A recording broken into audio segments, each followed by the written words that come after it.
Şimdi Başak Hocam, biraz önce Instagram'ımı vermediğim halde, ama tabii alttan buradan seyirci yönetmenim veriyor. Bir Instagram'ımı ekrana getirelim.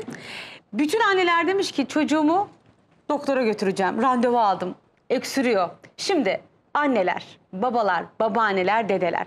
Öksüren çocuğumuzu hangi aşamada doktora götürmeliyiz? Hemen öksürdü, doktora götürmeli miyiz? Nasıl bir kontrol yapmalıyız orada?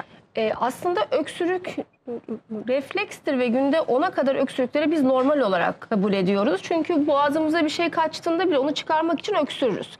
Önemli olan burada gece uykudan uyandıran, gün içinde hayatımızı etkileyen öksürükler. Balgamlı olabilir, gıcık tarzı olabilir, hırıltılı olabilir. Tabii burada önemli olan acaba bu enfeksiyondan mı, alerjiden mi, mevsimsel mi ya da evdeki bir halıdan ya da tozdan etkilenip de mi öksürüyoruz? Biz anlar mıyız onu? Aslında onu anlamak çok zor. O yüzden de genellikle hemen doktora gidiliyor mu öksürükte? Hayır, aslında gidilmiyor.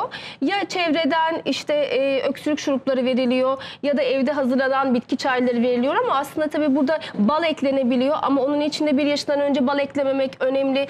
Bazı hamileler bile aslında kullanabiliyor. Bazı bitkilerin hamilelikte tehlikeli olduğunu biliyoruz, kullanılmamız gerektiğini.